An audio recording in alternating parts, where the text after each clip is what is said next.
Salut à tous, c'est Café Brioche, bienvenue pour un nouvel épisode. Moi c'est Reda, on est en compagnie de Lucas. Salut les gars. Et aujourd'hui, nouvel épisode, on va parler du Guinness Book des records, donc du livre, un peu son histoire, les secrets, comment il a évolué ce livre, tu vois, parce que tu vois, c'est toujours le livre qu'on voyait dans la bibliothèque quand on était petit et... Ouais, de ouf. Et on s'est toujours demandé, voilà, comment il marchait, comment ses records, tu vois, tu voyais souvent les yeux globuleux en train de sortir, ou Ouais, les plus ou la longs meuf ongles. avec les longs ongles là, tu comprenais pas, genre c'était ouais bref, pourquoi elle les gardait déjà, c'était la grande question. Bref. Ouais, et en plus, tu lisais ça, t'étais intrigué, tu voyais des records, des gars qui cassaient des noisettes avec leurs fesses, ou des trucs improbables, mais t'as vu, quand on était petit, c'était amusant, tu vois, c'était le seul livre un peu de la bibliothèque où tu kiffais le regarder, il y avait des trucs de ouf, et... Ouais, en fait, c'est illustré, tu découvres des records, en fait, tu penses même pas, c'est tellement loufoque que tu penses même pas à certains records, genre des gens, ils sont prêts à tout pour être les meilleurs dans un truc, mais des fois, c'est genre, c'est what the fuck. Et du coup, comment, en fait, on se demande comment il a été créé ce livre, tu vois. Et moi, je vais commencer par la petite partie, on va dire... La petite partie histoire. Historique, tu vois. Le 10 novembre 1951, donc c'est Hugh Beaver qui était directeur de la brasserie Guinness. Donc la marque Guinness, pour ceux qui ne connaissent pas, c'est les bières brunes d'Irlande, quoi. Donc voilà, c'est une marque de bière. Et alors, il était directeur de cette brasserie. Et à un moment, il participait à une chasse, tu vois, près d'une rivière dans le comté de Wexford. Et il a raté un coup de feu sur un oiseau, tu vois, qui s'appelait le pluvier doré. Et après, il discutait avec son pote, il s'est dit mais c'est qui le plus rapide, tu penses? C'est le pluvier doré ou le tétraslire, tu vois? C'était deux espèces d'oiseaux. Et en fait, il s'est dit mais tu vois, c'est un peu des discussions de comptoir, c'est qui le plus rapide? Là, entre ces deux oiseaux, il a cherché le soir, il n'a pas trouvé. Donc pour la petite réponse, hein, c'est le pluvier doré si jamais. Mais en tout cas, il cherchait toutes ces informations, il n'arrivait pas à les retrouver. Il s'est dit, ce serait sympa quand même qu'il y ait un petit livre ou quelque chose comme ça qui puisse répertorier tous ces petits records, ces petites anecdotes, tu vois, de comptoir, tu vois, comme on dirait. Ouais. Et en fait, à un moment, il y avait un employé de Guinness qui lui a dit, bah, vas-y, va voir ces deux gars de l'université. En fait, c'était des gars qui dirigeaient une agence d'enquête. Et du coup, il leur a proposé le projet, voilà, tu vois, des petits fun facts, des records. Et en fait, eux, ils sont vraiment allés voyager un peu partout dans le monde pour voir les types de records, les gens, les plus grands, les plus petits. Et vraiment, ils ont fait un petit tour dans le monde et ils ont créé du coup le premier livre en 1954. Et en fait, pour la petite anecdote, le livre, l'avant-garde, la couverture, ouais, elle était étanche, tu vois, pour résister un peu aux taches de bière, tu vois, c'était le petit clin d'œil. C'était vraiment adapté au bar, quoi. C'est alors, ça. Une fois que tu te rends là-bas, tu peux le consulter. Exactement. Mais je sais qu'après 3 mois après sa publication, aux alentours de Noël, ils se sont rendus compte que c'était un best-seller au Royaume-Uni déjà. Ouf, ouais. Donc ça a été un succès de ouf, tu vois. Les gens étaient vraiment captivés par ces histoires et ça leur permettait en fait de donner un chiffre, un nombre à des records exceptionnels, tu vois, genre parce qu'à l'époque on n'avait pas internet, on n'avait pas les réseaux sociaux, donc on n'avait pas possibilité de voir forcément qui était la personne la plus grande, la plus âgée. Donc on se répertoriait toujours à ce livre et ensuite après on pourra parler aussi, c'est arrivé en France très rapidement aussi par la suite. C'est ça. Et tu te dis c'est en 1955, donc tu vois ça date quand même, hein, ce livre. Et donc faut savoir qu'après par la suite, donc ça a été comme tu as dit un best-seller et aujourd'hui encore dans le monde c'est un best-seller, hein. On est à plus de 100 millions de livres vendus. Je crois c'est le livre le plus vendu au monde sous copyright, tu vois. Sous copyright, c'est énorme. Donc pour vous donner un ordre d'idée, vous avez peut-être vous avez tous les livres religieux, on va dire, donc la Bible, le Coran et tout ça, juste devant et derrière vous avez le Guinness, pas trop loin. C'est un truc de fou en vrai. C'est un truc de fou. Mais parce que ouais, en soi, tu vois, quand t'es petit, c'est vraiment des choses, mais même aujourd'hui, tu vois, t'es en train de te dire, vas-y, l'oiseau, il va vite, mais c'est quoi l'oiseau le plus rapide? C'est quoi le... Ouais, voilà, c'est on veut toujours les records, quoi. En fait, c'est des informations qui servent pas forcément, mais dans l'instant T, tu vois, t'as envie de le savoir. Genre, c'est comme ça. Et même quand j'étais gosse, le premier truc que je checkais quand j'étais à la Fnac ou des choses comme ça, c'était le Guinness Book, tu vois. Parce que, en fait, c'est un truc, t'as l'information rapidement, t'as des images pour l'illustrer, c'est vraiment accessible, en fait. Et ça, c'est pour ça qu'ils en vendent tellement. Et pour te donner un ordre d'idée, actuellement là, parce que j'ai créé un compte carrément sur Guinness, moi je suis chaud. Ok. Je suis comme ça. Ouais, ah ouais, l'enquête jusqu'au bout. L'enquête jusqu'au bout, les gars, on veut vous donner des vraies infos. Et du coup, sur la plateforme, il y a plus de 53 000 records répertoriés. Donc franchement, vous trouvez de tout. Genre, j'ai tapé œuf, il y avait 300 pages de résultats. C'est pour vous donner un ordre d'idée. Donc, qu'est-ce qu'on peut faire avec un œuf? Il y a des multitudes de choses, les gars. Genre, c'est abusé, en vrai, non? Et du coup, il faut savoir que, voilà, il y a pas mal de personnes qui travaillent donc, au sein de Guinness Book Records parce que ils ont beaucoup de demandes, tu vois, à la journée. Donc, il y a pas mal de personnes qui sont en train de traiter ces demandes de records. Il faut savoir qu'il y a plus de 1000 demandes par semaine. Donc, il y a plein de personnes qui doivent essayer de voir si le record est possible, s'il est plausible, c'est possible de le mesurer. Donc, ils sont là en train de checker tout, en train de valider, pas valider. Et tu vois, il y a un vrai business autour. Donc, tu as pratiquement 50 000 demandes chaque année et ils en publient à peu près 4 000 par an sur le livre et 15 000 sur leur site. Donc tu vois, il y a quand même une certaine sélection.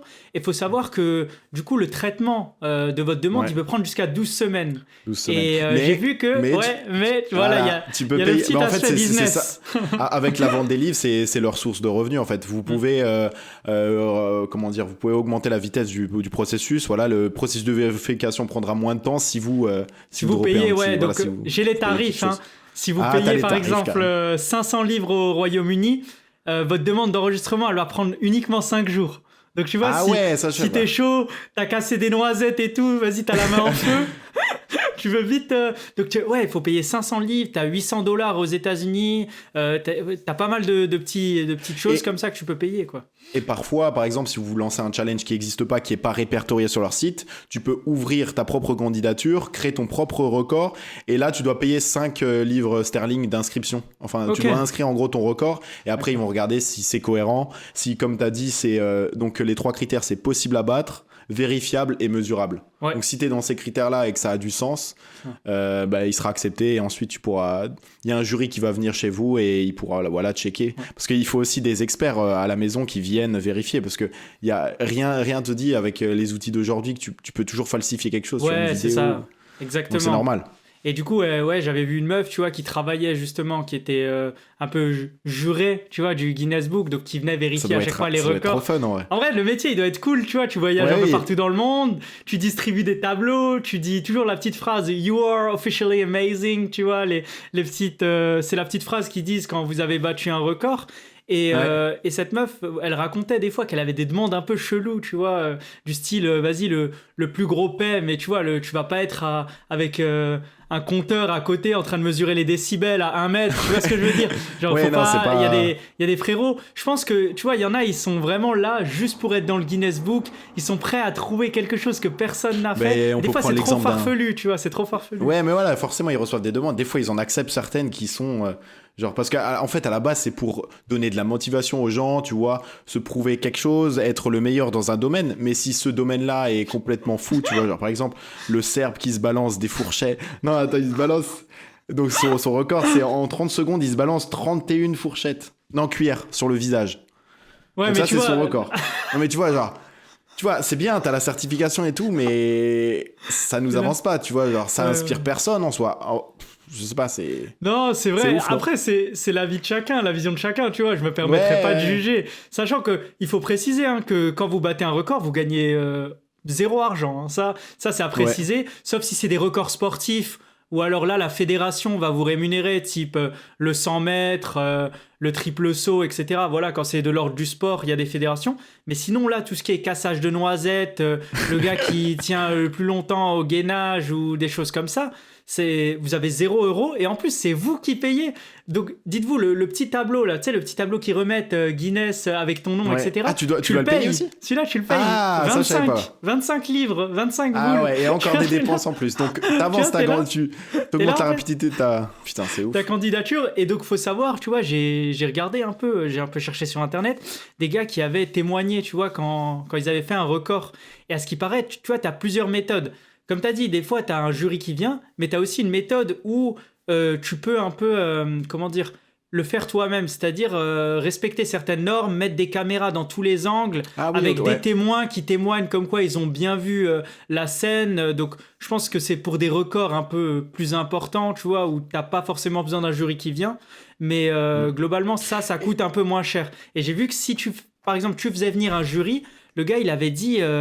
il faut payer l'hôtel. Ça coûtait 8000, pratiquement 8000 $ pour faire venir. Donc, tu as payé l'hôtel, le gars, il recueille les vidéos, il est là, il est à côté, tu l'accompagnes, tu lui payes le transport, le voyage, le repas. Et en tout, tu en as pour 8000 balles. Donc, tu vois, c'est sympa, tu vois la vidéo, mais au final, le gars qui a fait le record, c'est lui. Il a payé 8000 balles le jury qui vient, il a payé 25 balles le gars qui a. Donc, en fait, c'est toi qui perds de l'argent. T'as un record du monde, mais après, il faut le nourrir, quoi. C'est une entreprise. En fait, c'est les participants qui doivent raquer un maximum. Parce que, il y a la vente de livres. Il y a aussi pour les événements sponsorisés par les compagnies, par exemple les records, avec les grands placements de produits et tout ça, vous pouvez demander de l'aide d'un conseiller du Guinness Book qui va vous aider, qui va mettre en avant à travers le marketing, les posts, votre produit. La plus grande pâtisserie, la plus grande pizza. Voilà, sponsorisé par Dunkin' Donuts ou des choses comme ça.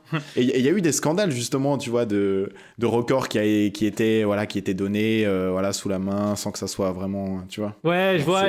C'est vrai que certains, j'avais vu un article, se plaignaient. C'est très flou. Se plaignaient parce qu'ils disaient que l'entreprise avait payé le Guinness Book pour qu'ils viennent pour valider un record. Mais c'était pas très juste parce qu'ils avaient payé un certain montant. Après, ça reste une entreprise, tu vois. Donc, non, parce que c'est un beau coup de pub pour la marque, tu vois, t'imagines. C'est, on va dire, c'est la voiture qui tient le plus longtemps. Pour la marque, forcément, ça va être un avantage sur le marché, tu vois. Ça va être un bon coup de pub et ça va attirer des clients, tu vois. Et j'avais, justement, un gars qui avait fait le record, tu vois, du plus grand cours d'œnologie. Et tu vois, il expliquait entre les deux tarifs. S'il faisait venir un représentant du Guinness Book, donc ça allait plus vite, le gars venait, pouvait venir valider, donc il fallait lui payer la séance, le billet par avion qui venait de Dublin, ça lui coûtait 5 à 6 000 pounds, alors que l'autre option la moins chère, tu sais, qui nécessite un peu une logistique, des caméras, enfin, tu vois, et des témoignages, etc., ça lui coûtait que 1 500 €, tu vois. Donc, au final, tu vois, t'es quand même gagnant en termes d'argent si tu gères bien ta logistique, mais bon, si tu veux aller vite et que t'as de l'argent, autant payer un jury. Et moi, je trouve, le record du monde, il a plus de valeur quand t'as vraiment le jury qui vient, tu sais, avec le petit costume, parce qu'on le connaît, comme et ça, qui t'as donne la le pression tableau, en plus, tu vois. Tu dois être clutch. Ouais, alors que là, si t'as les caméras... Tu sais, ça a un autre goût, tu vois ce que je veux dire, c'est différent. Ouais, mais toi, t'en penses quoi de tous ces records? Est-ce que ça a une valeur ajoutée pour toi? Est-ce que pour toi, ça fait avancer les choses? Ou même, ça peut être bénéfique pour la personne, tu vois? C'est, on va dire, un manque de confiance en soi. Ça peut être une plus... Tu vois, elle peut se dire qu'elle a accompli quelque chose, tu vois, parce que... Ouais. Bah en vrai, je trouve ça marrant. Et en soi, je dénigre pas, parce que, tu vois, t'as des records farfelus, tu vois, les gars, je prends toujours l'exemple du gars qui casse le plus de noisettes avec ses fesses en 1 minute. Ça, pour moi, c'est vraiment... j'ai vu ce record. Truc. Le gars, il est comme ça, tu vois. Il lâche des gros mouvements, tu vois. Et c'est technique et tout. Il faut être efficace. Attends, il en casse, je crois, plus de 100. Plus de 100 en 1 minute. C'est énorme, tu vois. C'est plus d'1 à la seconde, tu vois. Et du coup, à la fois, tu vois, c'est un truc, ça a aucun sens. Le gars il se pète la hanche, etc. Mais tu peux te dire...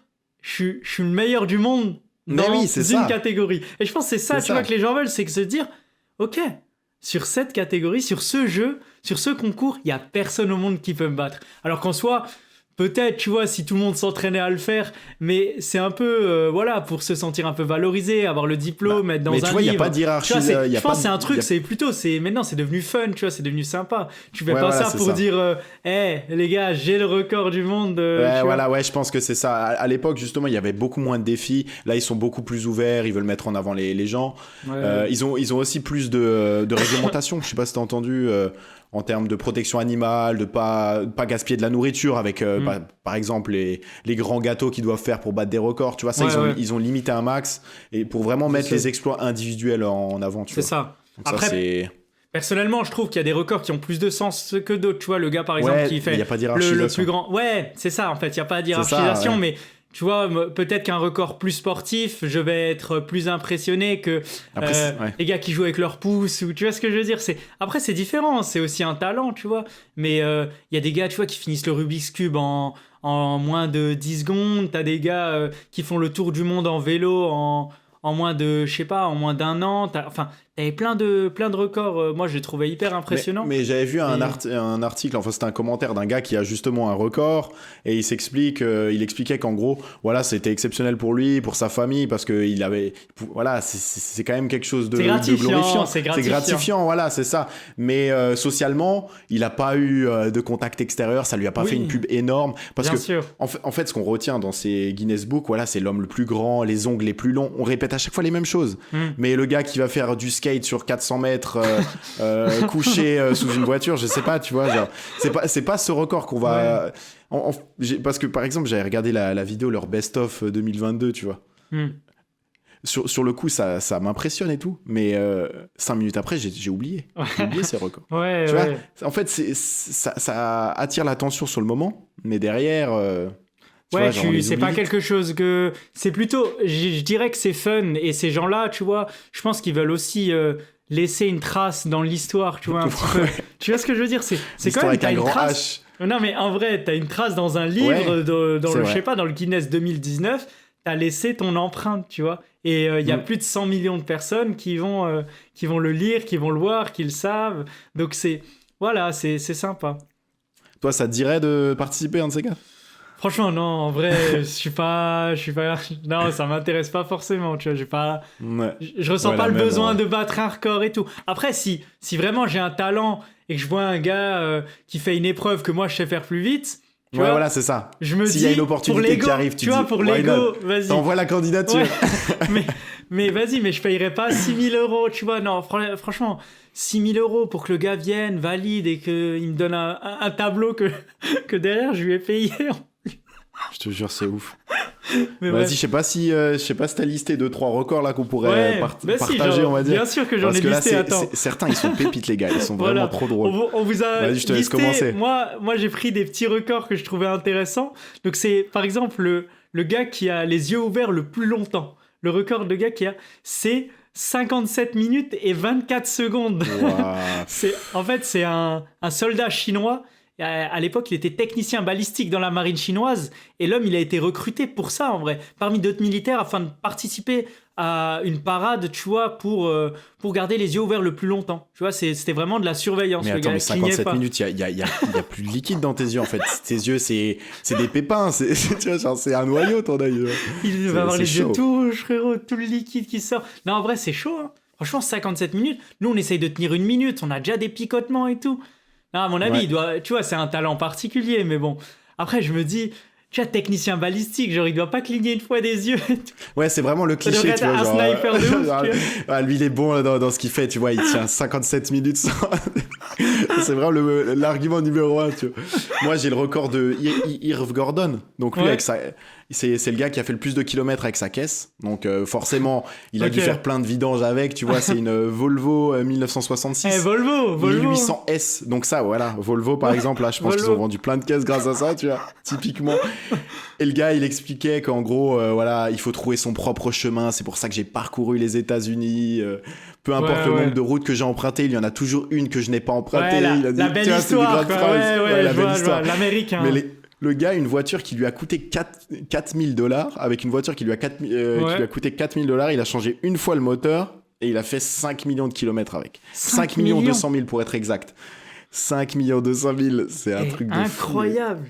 C'est incroyable. C'est impressionnant. Ah ouais, et le gars, il a traversé tous les États-Unis, tout le Canada. Et la pub pour Volvo, pour le modèle Volvo. Je suis sûr que ça a affecté les ventes, c'est sûr et certain. Après, Volvo, c'est quand même connu pour avoir des bons moteurs, donc... Ouais, mais là, tu vois, c'est un peu la quintessence, c'est vraiment la représentation de leur durabilité, quoi. Ouais, franchement, tu peux pas avoir une meilleure pub que ça, tu vois, franchement. Non, mais moi, je pensais pas que c'était possible. Ouais, moi non plus, hein. 1 million, j'avais déjà vu, mais 5, non. Ouais. No way. Après, moi, j'ai le record du gainage, tu vois, par rapport Une fois, j'avais dit dans une séquence, tu vois, on avait parlé du gainage, là. Ouais. On avait parlé du gainage une fois dans un podcast, et je sais pas pourquoi, je me suis dit, vas-y, je vais chercher le gars qui a tenu le plus longtemps au gainage. Et du coup, c'est un Australien de 28 ans. Il a tenu pendant 9 heures, 30 minutes et 1 seconde. Et c'était 75 minutes de plus que le précédent record. C'est-à-dire, il a tenu 1 heure et quart de plus, et je vois la vidéo, et il bouge pas. À la fin, il tremble, comme si toi, tu faisais 3 minutes de gainage, tu sais, à la 3e minute, tu dandines et tout, qui va arrêter. T'as le dos, c'est une vague. Ouais, exact. T'as mal au dos et tout. Et lui, il tenait, il était là, comme si c'était une promenade, genre, tac, il tapait sur son phone, etc. Tu vois, genre en mode, avec les coudes bien serrés. À la fin, tu vois, quand il se relève, en fait, c'est comme si son corps était bloqué. Tu vois ce que je veux dire? Il était tout bloqué, le gars, et il y avait carrément, tu vois, des médecins, des kinés à côté qui le relevaient, parce que t'imagines rester comme ça pendant 9 heures dans cette position-là, forcément tu souffres tes articulations, ton coude, t'arrives peut-être même plus à le bouger, tu sais, il saignait un peu du coude en dessous, tellement c'était long, quoi. Mais du coup, moi, j'étais impressionné, ça veut dire que, attends, une planche, tu peux la tenir 9 heures. Mais c'est mental, en vrai, le gainage, c'est mental. Attends, bon, après, je dis pas que je tiendrai 9 heures. Après, les abdos, frérot, les abdos, c'est de la pierre, hein, le gars, il a dû s'entraîner. Je pense qu'en vrai, tu vois, quand on fait des 1-2 minutes, en vrai, avec de l'entraînement, tu peux je pense tenir du 10-20 minutes, tu vois. Deschamps, là, il fait 1 heure, je crois. J'ai entendu une anecdote comme ça. Ouais, il fait des petites séances, là. Mais Deschamps, allez voir, hein, Deschamps, des photos de Deschamps torse nu et tout. Le gars, frérot, il est taillé. Hein. Mais franchement, le frérot est taillé. Non. Il y a un gars aussi qui s'est amusé à compter jusqu'à 1 million. Donc ça, c'est un délire. Bon, c'est un délire de chômeur, les gars, hein, parce que tout le monde peut le faire, mais il faut avoir le temps. Le gars, il s'appelle Jeremy Harper. C'est un ingénieur info de Birmingham. Le mec, tu sais combien de temps il a pris pour faire ça? Combien? Il faisait ça 16 heures par jour. 89 jours, mec. 89 jours à voix haute comme ça dans son bureau. Et vous avez une vidéo sur Internet, tu le vois finir le décompte et le gars, il s'écroule. C'est trop drôle. Elle est incroyable, la vidéo. Mais pour moi, bref, c'est pour vous montrer que... En vrai, il y a un petit débat là, franchement. Est-ce que les gars qui font pas des records du monde comme ça, est-ce qu'ils sont pas au chômage? Tu vois ce que je veux dire? Mais oui, ils sont au chômage, frérot. Mais oui. 16 heures par jour, il faisait ça. Tu vois, est-ce qu'ils ont... Tu vois, c'est des objectifs que tu te donnes. T'as pas une vie à côté. Tu vois, quand t'as besoin, tu travailles, t'as besoin de gérer, t'as besoin de faire ton sport, j'en sais rien, tu sors avec tes potes, etc. Là, c'est vraiment pour le cadre, hein, c'est vraiment pour le record. Franchement, faut être au chômage pour faire des records comme ça, c'est pas possible. Ouais, c'est un truc de fou, mais bref, comme quoi, dinguerie, les gars, il y a toujours moyen de faire un record. Dinguerie. Moi, j'ai le record, si tu veux, du gars qui est resté réveillé le plus longtemps dans le monde. C'est 266 heures sans dormir. Wow. T'imagines, c'est pratiquement plus de 10 jours, tu vois. Plus de 10 jours. Et à ce qui paraît, tu vois, il y a des médecins qui l'ont analysé. Normalement, tu as quand même des conséquences physiologiques, neurologiques. Le gars n'en a pas eu. Mais après, ils disent que ça peut mener quand même à des dysfonctionnements cognitifs. Mais c'est ouf, mais comment il faisait pour rester réveillé? Parce qu'au bout d'un moment, après 1 à 2 journées, au bout d'un moment, le corps, il s'éteint, tu vois. T'as juste envie de te reposer. Je sais pas, comment il est resté réveillé. Je pense pas qu'il était dans son lit, les yeux ouverts. Non, mais je pense qu'il doit prendre des produits, il devait être dans l'eau froide H24. 42 ans, Tony Wright. Mais je t'avoue que j'ai pas vu plus de détails que ça. Mais bon, moi, juste le chiffre sans dormir, tu vois. C'est ouf. C'est ouf. Alors, je pensais pas que c'était possible en soi. Tu vois, tu dis que il devait peut-être être fatigué ou des produits, mais tu te souviens, il y avait une émission qu'on avait vue là, tellement vrai. C'était un gars français, voilà, qui arrivait pas à dormir. Il devait juste faire des petites siestes de 15 minutes. Si par malheur, il dormait plus de 15 minutes, c'était le coma. Donc c'était vraiment... non mais ça c'est très chaud. Et donc vous voyez, le gars, il vit la journée et le soir comme ça, il regarde la télé, petite pause 15 minutes et il repart travailler le soir.